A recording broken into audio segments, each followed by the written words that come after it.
turi mu isi ishingiye ku kinyoma aho udashobora kumenya ikiri ukuri ndetse n'amabeshyo. Ibaze uramutse usanze ibyo wize mu ishuri hafi ya byose byari amabeshyo. Ibaze uramutse usanze ababyeyi bawe ibyo bakwigisha ndetse nabo bari barigishijwe kuva kera na rindi hafi ya byose byari amabeshyo. Ibaze uramutse usanze imyizerere yawe cyangwa icyo twita kamere muntu gishingiye ku binyoma. Turi mu isi aho dutekereza ibyo twategeshejwe gutekereza tudashobora kwigobotora. Ibaze uramutse usanze nanjye ubwanjye uri kukubwira ibi ndimo ndakubeshya. Koresha inyurabwenge yawe ubashe kwisobanukira ukuri ndetse n'ikiri amabeshyo. Ikiremwa muntu cyarahindutse ku buryo ubwacyo bisigaye gitera ubwoba bagenzi bacyo ndetse nacyo ubwacyo gitera ubwoba. Turi mu isi abantu basigaye bakangisha abandi ibyorezo biremano aribyo bita man-made virus. Urakaza neza mu isi y'icurwa ry'imigambi y'ubuhemu. Urakaza mu isi y'ishingiro ry'amabeshyo aho ikinyoma kibuzwe kenshi gihinduka ukuri. Aho turi mu isi udashobora gutandukanya umugore ndetse n'umugabo kuko bose bahinduye imiterere. Intambara mpimbano zishingiye ku nyungu z'abake zikagwamo benshi. Byinshi dufite ishingiro mu kwizera hafi ya byose nta na kimwe kiri ukuri kibamo. Urakaza neza ku murongo mugari wa Peak Production kuri Peak Official.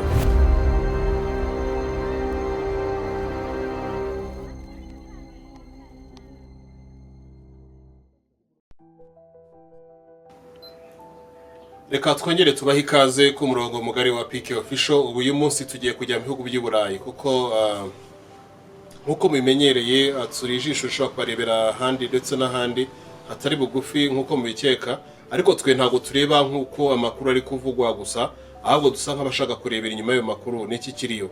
Ikiri inyuma y'amakuru uyu munota tuvugana mu gihugu cy'Uburusiya haciyeho iminsi ijya kugera kuri 2 ingabo za Ukraine ndetse n'ingabo zo mu Burayi ziri mu gace ka Kursk zarazengurutswe, ariko ziracyahari. Nuvuga hari ingabo zijya kugera ku 7,000 ariko zazengurutswe. Izo ngabo zikaba ziri gusabwa n'igihugu cy'Uburusiya, cyane cyane perezida w'igihugu cy'Uburusiya Vladimir Putin, ko bashyira intwaro hasi bagasarendinga kugira ngo bataza kubica bakabamara bakemera kuba imbohe bakazakatirwa cyangwa bagakatirwa urubakwiye. Uyu munsi turi kuvugana ku itariki 16 nyuma y'iminsi 2 ishize ibyo bibaye, nibwo perezida Vladimir Zelensky w'igihugu cya Ukraine yaje kwemera ko hari abasirikare babo kuko bahari nkuko natwe twese tubizi. Ntabwo ari ngombwa ngo abyemere, dusanzwe muri tubizi ko abasirikare ba Ukraine bari muri kiriya gice. Ariko nanone uyu munsi nanone ku itariki 16 minisita w'intebe w'igihugu cy'Ubwongereza Keir Starmer yabashe kwa addressinga meeting aho bakoze amashusho mu buryo bwa video bw'ikoranabuhanga n'ibihugu bigera kuri 27 byo mu Burayi. Baganira ndetse banemeza ko mu magambo yakomeje kugenda asubiramo niko nangiye kuyavuga, nubwo wenda ntago mfite inyegeranyo y'uko yameze ariko nayumviseho. Reka nyavuge gutyo, uwagira ikibazo yareba nawe ku zindi mbuga nkoranyambaga amagambo arimo. Yakomeje agira ati perezida w'igihugu cy'Uburusiya Putin yarimo aragenda atinza ibiganiro by'amahoro. Ati bigaragara ko byanga bikunda asa nk'umuntu utabishaka. Ataba atabishaka n'icyo gihe twategura uburyo natwe twamutezaho intambara kugeza igihe azemera ko amahoro agomba kuba yaba. Ndagira mbibutse ko igihugu cy'Ubwongereza, iyo tuvuze Ubwongereza nabwo buriya tuba tuvuze igihugu, atuye tubyita mu nyito nk'uko bivugwa ni UK, United Kingdom, ubwami bw'Ubwongereza burimo Ireland ndetse na Scotland, n'Ubwongereza nyine na England, Ireland, Scotland and England. Iki gihugu ubu bwami tubwite nk'ubwami, mwibuke neza ko bwasinyanye na Ukraine amasezerano y'imyaka 100 yo kurinda umutekano ndetse n'ituze n'amahoro mu gihugu cya Ukraine. Ubwo Ukraine, perezida wa Ukraine Vladimir Zelensky yaturukaga muri Amerika avuye muri Oval Office kuvugana na perezida w'igihugu cya Amerika Donald Trump, yahise ajya yerekeza mu Bwongereza aho yaje guhura na Keir Starmer. Baganira byinshi ndetse bagirana agreement zabaye signed ko bagomba kumara imyaka 100 Bwongereza bari kurindira umutekano igihugu cya Ukraine. Ariho rero kuri uyu munsi magambo Keir Starmer yagerageje kuvugana n'ibihugu byo mu Burayi, yakomeje kugenda bibutsa ko umutekano wabo Amerika yabirimo cyangwa itarimo nabo bwabo bawukeneye nk'ibihugu.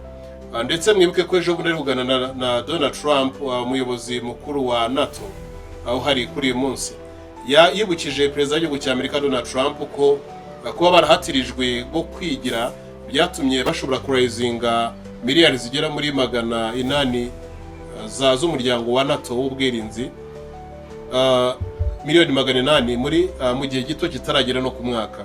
Mu gihe umwaka washize bari bafite miliyari 700 ubu rero bageze miliyari 800. Mwibuke ko iyo ntambara y'Uburusiya igiye kumara imyaka 3 irenga.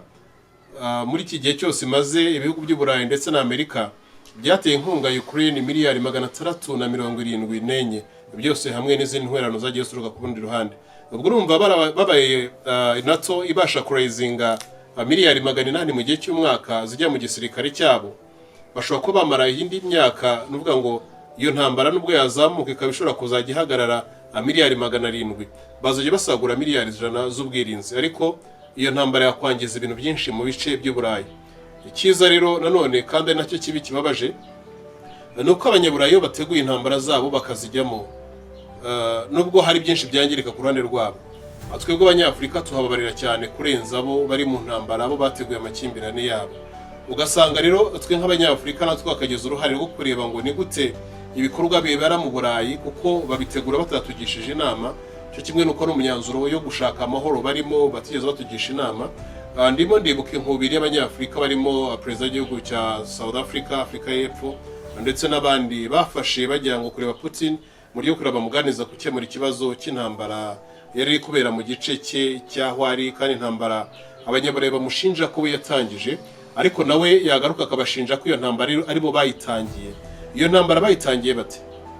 Uyu munsi turi tariki 16 z'ukwezi kwa gatatu, ariko iyo ntambara ku burebure ejo mu itariki 17 tuzayibaha ku burebure, amagambo ku magambo avuze aturutse mu Barusiya ba nyirayo, kubera ko twe tugiye kwivuga nkatwe hari igihe mutabyumva neza nk'ukuri. Abanyamerika kuko byumvikana umwaka wa 1990 ubwo urukuta rwa Berlin rwahagarikwaga, abanyamerika NATO, reka tuvuge NATO turevuga abanyamerika gusa, NATO yari yemeje ko itazigera irenga Ubudage. Ariko se koko niko byagenze? NATO yaje kurenga Ubudage, iragenda paka NATO igera ku marembo y'Uburusiya. Byumvikane ko Uburusiya aho tuvugana gutya ubwo buri kwirwanaho kubera ko busa nkaho barenze ku masezerano bagiranye n'Uburusiya. Hano ubwo ari ibyo gusa, bazamutse muri 2014 nabwo hari andi mabwiriza n'amasezerano byari byemeranyije, ariko byaje kurengwaho biba ngombwa ko igihugu cy'Uburusiya kiza kwigarurira intara ya Crimea. Impamvu bigaruye intara ya Crimea nuko hariyo abaturage bavuga ururimi rw'Ikirusiya abatari bafite uburenganzira, kuko igice kimwe cya Ukraine cyahakanyaga abo bantu ko atari abanya Ukraine, bakabita Abarusiya ariko bari mu gice kitari cyabo bagomba gusubira iwabo. Uyu munsi rero turi kuvugana hari ibice bigera kuri 4 Uburusiya bwafashe. Ibyo bice byafashwe ni ibice by'igihugu cya Ukraine. Akaba ariyo mpamvu ababongereza ndetse n'abandi banyaburayi bavuga bati byanga bikunda twe tugomba kwirwanaho, tukareka nubwo Amerika itaboneka, ariko ubwo bugome n'ibindi bikorwa bya Putin, Perezida Putin, tugasa nk'abantu babikuraho rimwe kandi bwa nyuma tugaca agasuzuguro. Turi muri aho harandi makuru ari kugenda hwihwiswa ko mu gihugu cya Ukraine hari drones zabo nyinshi zabashe kwisuka ku mujyi wa Moscow mu mujyi rwagati, ariko ayo makuru ntago ndaba confirmed neza ko ariyo, kubera ko amakuru amwe namwe tubona nubwo tuba turi muri Afrika hari igihe dusanga ari guspeculatinga, ari abandi bantu usanga bishakira views, kubera ko wenda twumva ko ari abanyaburayi twumva ko ibyo bavuga ari ukuri, ariko ntushobora gusanga nanone ayo makuru atari no kuri. Hari ibyo bita generating AI, AI ibyo bita artificial intelligence, nazo ubwo basigaye zigeneratinga ibintu nk'ibyo byose, bakaza bakarundaho. Mwakomeje kugenda mubireba cyane cyane nko ku nkongi z'imiriro zabaye muri za Los Angeles, California, bikuba biracika, inkuru zirakorwa koko, speculations ziragenda zirazamuka, bivuga ngo ibihuha nibyo bita speculations, speculatinga cyane. Ariko muri California ntago iri nkongi nkuko mwayibonye ariko yabaye, kuko n'abayobozi baho ntago bigeze ba dressing icyo kibazo nk'ikibazo gikomeye cyangije byinshi mu gihugu cyabo.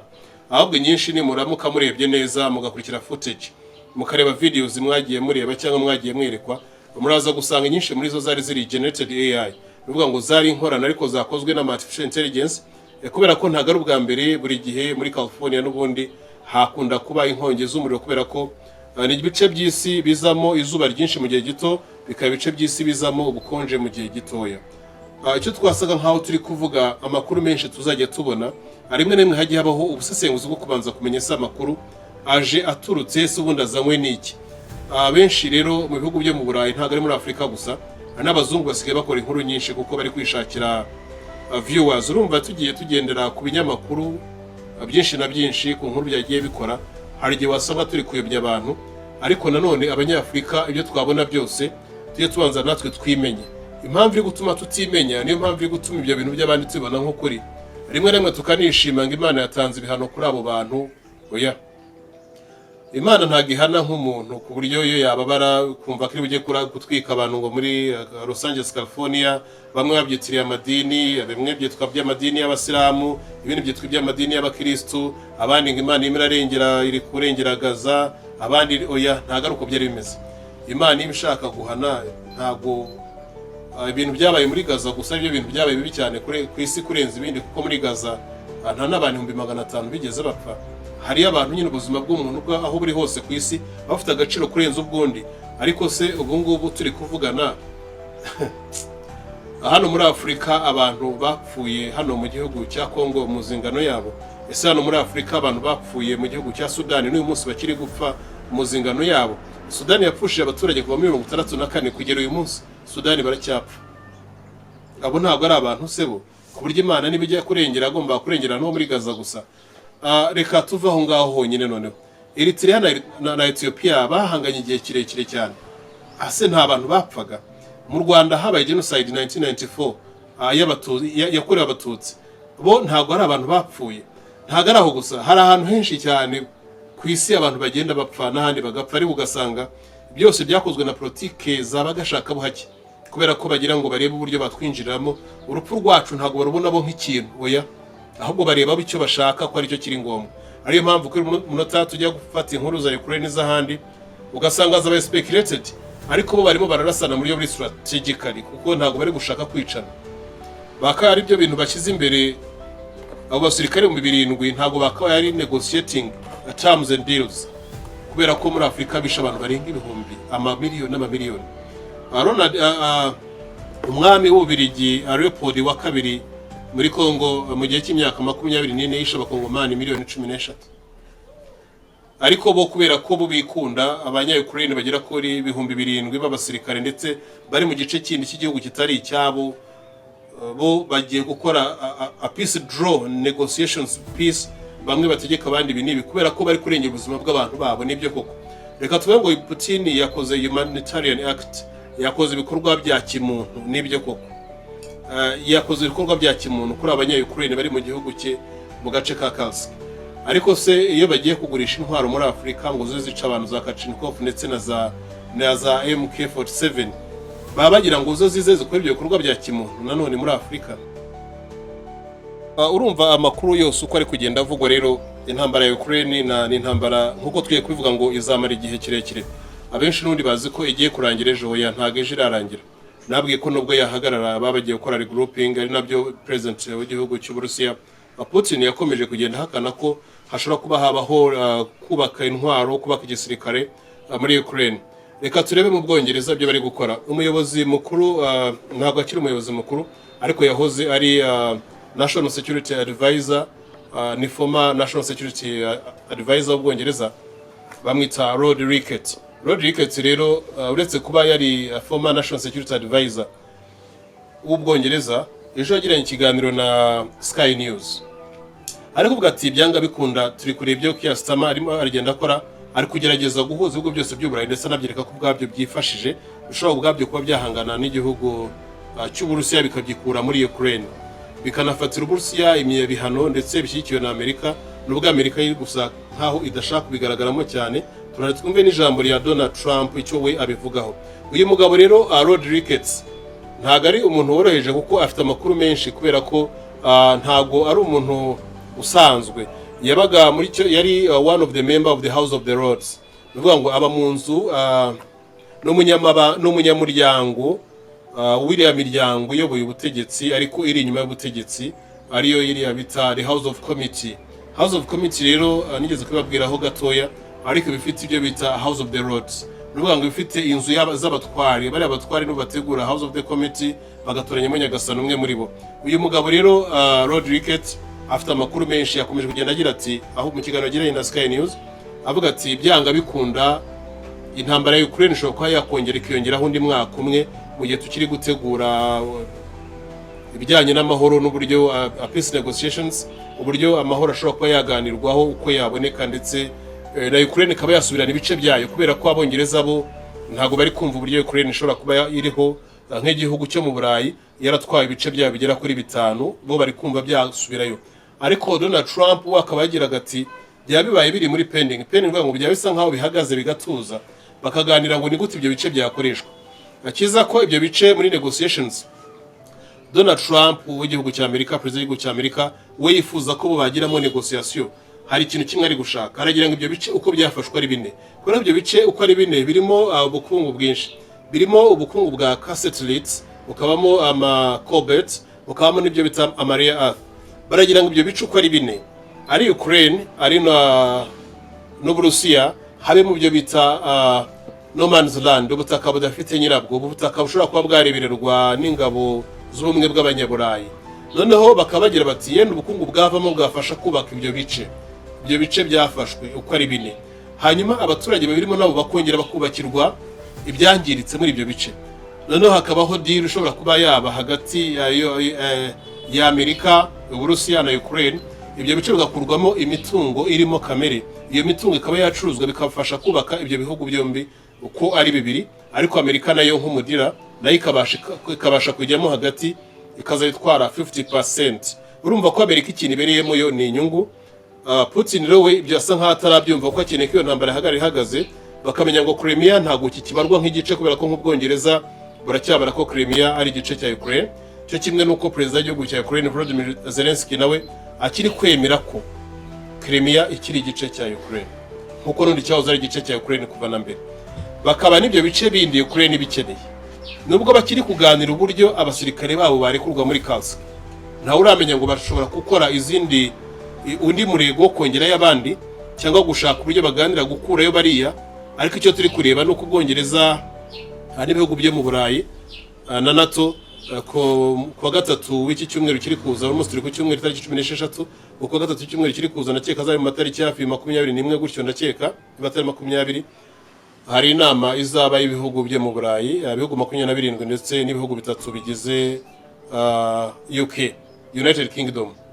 Nuko rero amakuru yacu turacyayavuga nyine, reka tuganire kuri ako, turahurira muri comments mu kanya. Ibindi byinshi ndakeka tuzabiganiraho ejo. Uwiteka akomeze abarinde. Nta byinshi birenze ibyo nagira ngo tuvugeho, kwari kugira ngo duse nk'abaca hejuru y'amakuru ahari, ariko tunacemo gake tugenda twibukiranya ko ibiba byose impande zose z'isi ijisho ryacu rizareba rihari. Mu minsi iza hari n'ibindi byinshi tugiye kugira tuganiraho. Gutya tuvugana turi gukorana, ariko turi no gutegura settlement y'uburyo dushobora gukora ku mirongo migari yagutse. Murakoze kandi mugira ibihe byiza, turabakunda cyane. Tubashimiye kuba iteka ryose muri kumwe natwe time to time. Igihe cyose be blessed. We love you so much. Ubu turi mu isi ishingiye ku kinyoma, aho udashobora kumenya ukuri ndetse n'amabeshyo. Ibaze uramutse usanze ibyo mu ishuri hafi ya byose byari amabeshyo. Ibaze uramutse usanze ababyeyi bawe ibyo bakwigisha ndetse no bari barigishijwe kuva kera na rindi hafi ya byose byari amabeshyo. Ibaze uramutse usanze imyizerere yawe cyangwa icyo twita kamere muntu gishingiye ku binyoma. Turi mu isi aho dutekereza ibyo twategeshejwe gutekereza, tudashobora kwigobotora. Ibaze uramutse usanze nanjye ubwanjye uri kukubwira ibi ndimo ndakubeshya. Koresha inyurabwenge yawe ubashe kwisobanukira ukuri ndetse n'ikiri amabeshyo. Ikiremwa muntu cyarahindutse ku buryo ubwacyo bisigaye gitera ubwoba bagenzi bacyo, ndetse nacyo ubwacyo gitera ubwoba. Turi mu isi abantu basigaye bakangisha abandi ibyorezo biremano, aribyo bita man-made virus. Urakaza neza mu isi y'icurwa ry'imigambi y'ubuhemu. Urakaza mu isi y'ishingiro ry'amabeshyo, aho ikinyoma kibuzwe kenshi gihinduka ukuri. Aho turi mu isi udashobora gutandukanya umugore ndetse n'umugabo, kuko bose bahinduye imiterere. Intambara mpimbano zishingiye ku nyungu z'abake zikagwamo benshi. Byinshi dufite ishingiro mu kwizera, hafi ya byose nta na kimwe kiri ukuri kibamo. Urakaza neza ku murongo mugari wa Peak Production kuri Peak Official.